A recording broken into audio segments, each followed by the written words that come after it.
Hello students, आज हम लोग पेयर ऑफ लीनियर इक्वेशन का पार्ट 2 को देखेंगे। पिछले क्लास में हम लोगों ने देखा था कि pair of linear equation in two variables का ग्राफ कैसे ड्रॉ करते हैं। आज हम लोग कुछ एग्जांपल्स के साथ इस वीडियो लेक्चर को आगे बढ़ाते हैं। तो क्या है example? Draw the graph of, मतलब इसमें भी हम लोग को ग्राफ ड्रॉ करना है, वही कुछ एग्जांपल्स को देखते हैं और इससे कुछ रिजल्ट आता है जिसको हम लोग को याद रखना रहता है, ध्यान में रखना होता है। फर्स्ट क्या है कि हम लोग को 1 2 3 4 ये जो चार ग्राफ, ये जो चार लीनियर इक्वेशन है, इसका ग्राफ ड्रा करना है और उससे जो रिजल्ट आएगा उस पे हमको ध्यान देना है। तो हम लोग शुरू करते हैं। सबसे पहले एक्स एक्सिस और वाई एक्सिस बना लेते हैं। तो ये है मेरा x and this is y axis. यहां ओरिजिन होता है, ये है 2x - 3y = 6 का ग्राफ, मतलब 2x - 3y = 6 pair of linear equation है। तो ग्राफ कैसे ड्रॉ करते हैं हम लोगों ने सीखा था, ठीक है। आज मैं थोड़ा सा फास्ट उसको करूंगा, आप लोगों को भी ऐसे ही प्रैक्टिस करना है। तो जैसे ये 2x - 3y = 6 है, अगर x हम लोग 0 पुट करते हैं फर्स्ट के लिए, x 0 पुट करते हैं तो y क्या आ जाएगा मेरा -2, y आ जाएगा -2, ठीक है। और y 0 पुट करेंगे देन x = क्या मिलेगा, y 0 तो x = 3 मिलेगा, ठीक है। तो हम लोग को 2 पॉइंट मिल गया, दोनों से ग्राफ को ड्रॉ करेंगे। x 0 y -2, तो y -2 को हम लोग यहां लेते हैं, ये है मेरा -2, ठीक। y 0 x 3 को हम लोग यहां लेते हैं 1 2 3। तो ये मेरा 2 पॉइंट मिला। इससे ग्राफ जो है कुछ इस तरह से पास होगा, मान लेते हैं यहां तो 3 मेरा, ठीक है। तो ये है क्या, x 0 y -2, ये है x 3 y 0। तो ये मेरा ग्राफ रहा फर्स्ट इक्वेशन 2x - 3y = 6 का, 2x - 3y = 6, क्लियर। अब हम लोग सेकेंड फंक्शन का देखते हैं, x + y = 2। जब x 0 पुट करेंगे तो y 2, y 0 पुट करेंगे तो x 2, ठीक है। तो सेकेंड फंक्शन के लिए क्या है, x 0 पे y 2 आ जाएगा और y 0 पुट करेंगे तो x = 2 आ जाएगा, ठीक है। तो ये 2 यहां है और फिर y = 2 यहां है, ठीक है। तो ग्राफ जो होगा मेरा कुछ इस तरह से पास करेगा, ऐसा, ठीक है, क्लियर है। तो हाँ, ये हो गया मेरा x + y = 2 का ग्राफ, x + y = 2 का ग्राफ, ठीक है। तो यहां से हम लोग क्या देख रहे हैं कि ये दोनों ग्राफ अगर x एक्सिस y एक्सिस ये सबको हटा दे तो एक जगह पे इंटरसेक्ट किया है, ठीक है। इसको हम लोग बोलते हैं पॉइंट ऑफ इंटरसेक्शन। क्या बोलते हैं? पॉइंट ऑफ इंटरसेक्शन, ठीक है। और इस ग्राफ को बोलेंगे कि ये दोनों ग्राफ एक दूसरे को इंटरसेक्ट कर रही है, ठीक है, कट कर रही है। ये जो लाइन है ये एक दूसरे को कट कर रही है, ठीक है। अच्छा, कट क्यों कर रही है तो इस पे हम लोग आगे बात करते हैं। सबसे पहले अभी 2x + 2y = 3 का ग्राफ ड्रॉ करते हैं। तो यहां आप लोग 4 कर लीजिए, ज्यादा आसान हो जाएगा इसलिए। तो यहां अगर x 0 पुट करे तो y मिलेगा 2, x 0 पे y 2 और y 0 पे, तो फिर ये गड़बड़ हो जाएगा। इसको हम लोग 6 पुट कर लेते हैं, ठीक है, 6। वैसे 3 भी कोई प्रॉब्लम नहीं है, लेकिन उसमें अगर 2 से डिवाइड करते हैं तो 1.5 आ जाएगा, ठीक है, बस इसलिए। तो यहाँ 2x + 2y = 6। तो यहां क्या हो जाएगा, अगर x 0 पुट करते हैं तो y मिलेगा 3, x 0 पे y 3 आ जाएगा, 3 मतलब यहां x 0 y 3, ठीक है। y 0 पे x 3 आ जाएगा, y 0 पे x 3 यहां, मतलब ये जो ग्राफ कुछ होगा मेरा ऐसा होगा, क्लियर है, इस तरह का ग्राफ। तो ये क्या है, 2x + 2y = 6, ठीक है। बेसिकली इसको हम लोग देखें तो अगर 2 कॉमन लेते हैं तो x + y = क्या है, 3 है ये, ठीक है। अच्छा, ये है 3x + 3y = 6, ठीक है, 3x + 3y = 6। तो 3x + 3y = 6 का ग्राफ ड्रॉ करने के लिए x 0 पुट करेंगे तो y मेरा आ जाएगा 2 और y 0 पे x 2, मतलब ये फिर से यही ग्राफ आ जाएगा, यही ग्राफ, ठीक है। तो इसको नाम देते हैं क्या, 3x + 3y = 6, 3x + 3y = 6। चलिए, ग्राफ तो ड्रॉ हो गया, लेकिन इससे जो हम लोग को रिजल्ट चाहिए था वो अभी तक नहीं मिला है, वो मैं अभी आप लोगों को बता रहा हूं। इसको मिटा देते हैं।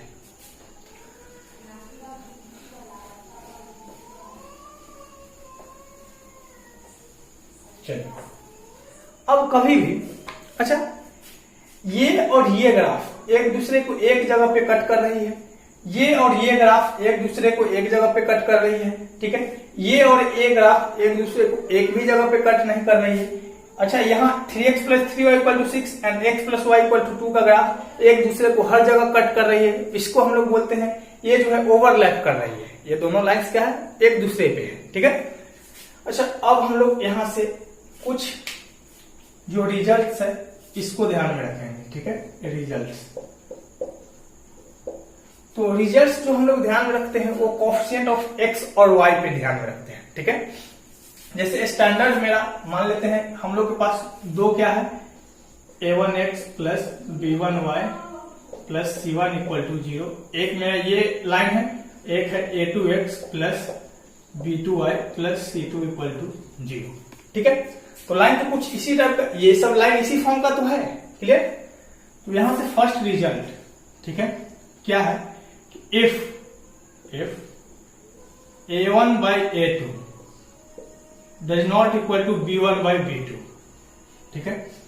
अभी क्या है कि अगर दोनों का x का कोएफिशिएंट का रेशियो और y के कोएफिशिएंट का रेशियो अगर इक्वल नहीं है तो वो एक जगह पे इंटरसेक्ट करेगी, ठीक है।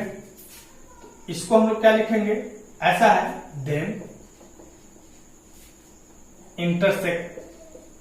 intersects at a point, एक जगह पे क्या की, इंटरसेक्ट किया, ठीक है। इस जगह अगर एक जगह पे इंटरसेक्ट करे तो हम लोग बोलते हैं एक सॉल्यूशन इसका होगा, दोनों लाइंस का, ठीक है।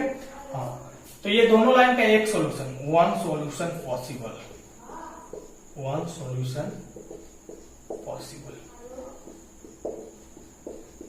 ठीक है। तो एक सॉल्यूशन हम लोग को यहां मिलेगा, ठीक है।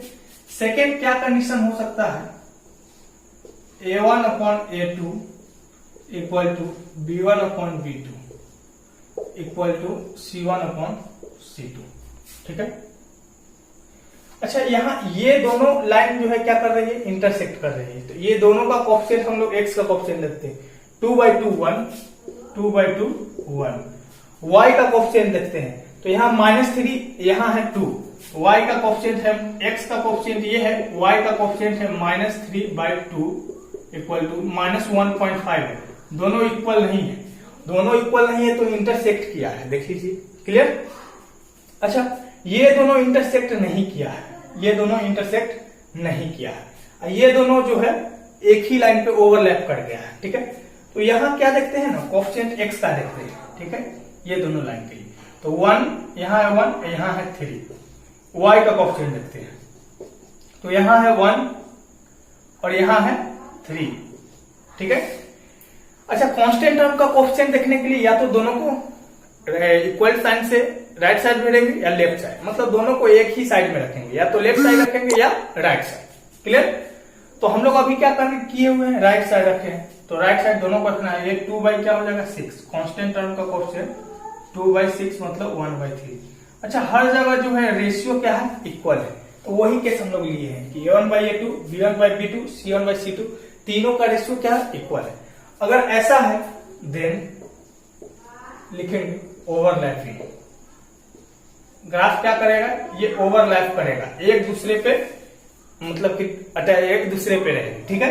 हाँ, तो ये है ओवरलैपिंग। क्या है, इनफाइनाइट सॉल्यूशन पॉसिबल, ठीक है। हम लोग को इनफाइनाइट सोल्यूशन मिलेगा, मतलब बहुत सारा सोल्यूशन मिलेगा। क्यों? क्योंकि ये दोनों लाइन मान लीजिए एक ही लाइन पे है, ये दोनों एक ही लाइन पे है, ठीक है।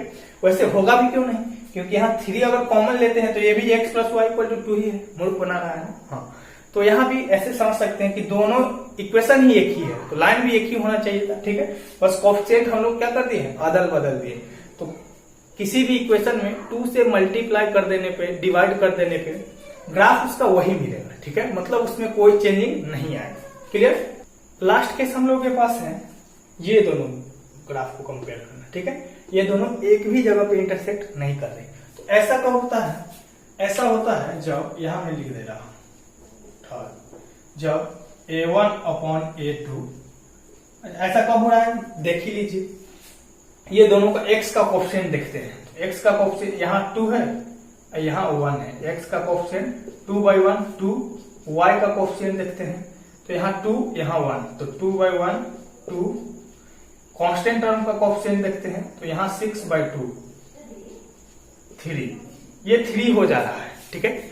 ये इक्वल नहीं है, 6/2 इक्वल नहीं है, मतलब x का कोफिशिएंट और y का कोफिशिएंट इक्वल होगा लेकिन कांस्टेंट टर्म इक्वल नहीं होगा। a1/a2 जो होगा b1/b2 के इक्वल होगा, ठीक है, लेकिन c1/c2 के इक्वल नहीं होगा।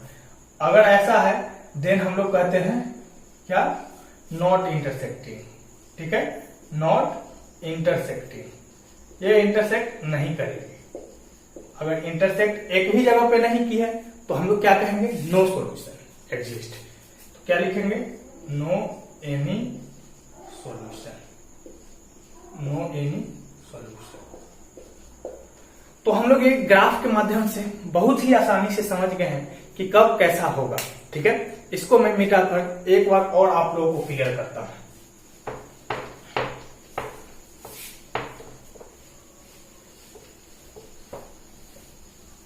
हाँ, तो क्या है, फिर से देख लीजिए, हम लोग ग्राफ ड्रा किए, ठीक है। अगर ग्राफ दो, पहले यहां हम लोग जो भी बात करेंगे pair of simultaneous pair of 2 linear equation, ठीक है। 2 लीनियर इक्वेशन दे देगा और उसके नेचर के बारे में पूछेगा कि दोनों इंटरसेक्टिंग होगा या नॉन इंटरसेक्टिंग होगा या ओवरलैपिंग होगा, ठीक है। या ऐसे पूछ सकता है कि इसके पास सॉल्यूशन है या नहीं है, ठीक है। दोनों ग्राफ को जब हम लोग, दोनों इक्वेशन को जब हम लोग सॉल्व करेंगे तो कोई सॉल्यूशन मिलेगा भी या नहीं मिलेगा, ठीक है। तो अगर सॉल्यूशन मिलता है तो हम लोग कहते हैं सॉल्यूशन एग्जिस्ट, सॉल्यूशन एग्जिस्ट। तो सॉल्यूशन एग्जिस्ट 2 टाइप से कर सकता है, ठीक है। या तो 1 सॉल्यूशन होगा, 1 सॉल्यूशन, ठीक है, या इनफाइनाइट सॉल्यूशन, इनफाइनाइट सॉल्यूशन, ठीक है, इनफाइनाइट। हम लोग का जो भी simultaneous pair of linear equation जो होगा, इक्वेशंस के पास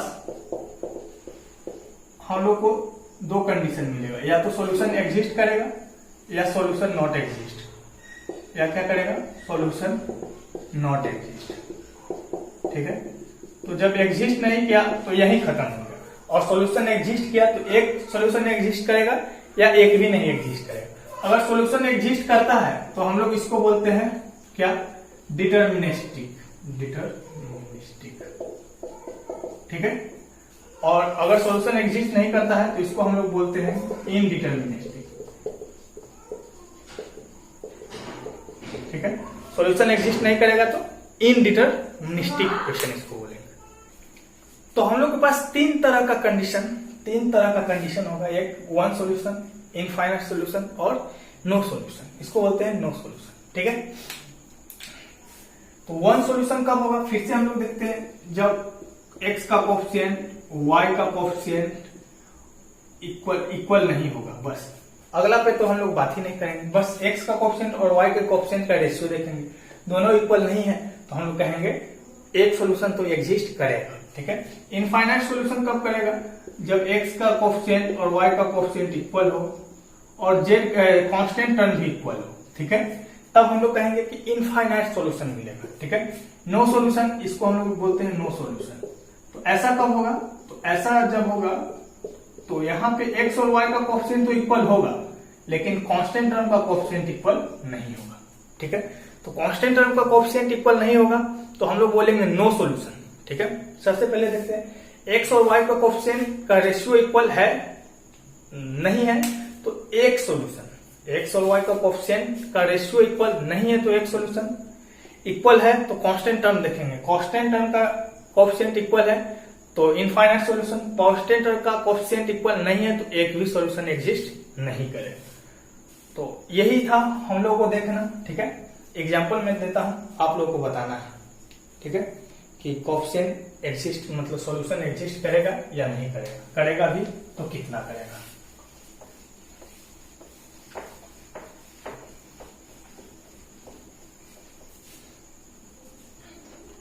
इसको बढ़िया से लिख लेना है, ठीक है। मेरा जो फर्स्ट एग्जांपल है वैसा है 2x plus 9y equal to 18 और ये है second x plus y equal to 6। ये दोनों में देखना है, ठीक है। तो यहाँ x का कोफिशिएंट देखते हैं। x का कोफिशिएंट कहने का मतलब है a1/a2 देखते हैं, ठीक है। x का कोफिशिएंट बस आप ऐसे ही समझ लीजिएगा, a1/a2 कुछ नहीं है, x का कोफिशिएंट। तो ये है 2/1 इक्वल टू 1। y का कोफिशिएंट ये नहीं लिखना है, वैसे सिंपली हम लोग ऐसे लिखेंगे a1/a2, ठीक है। और b1/b2 लिखेंगे। b1/b2 कहने का मतलब y का कोफिशिएंट, y का +9/+1 मतलब 9/1। तो ये क्या है 9। तो यहाँ देख रहे हैं कि a1/a2 और b1/b2 मतलब x और y का कोफिशिएंट का रेशियो इक्वल नहीं है।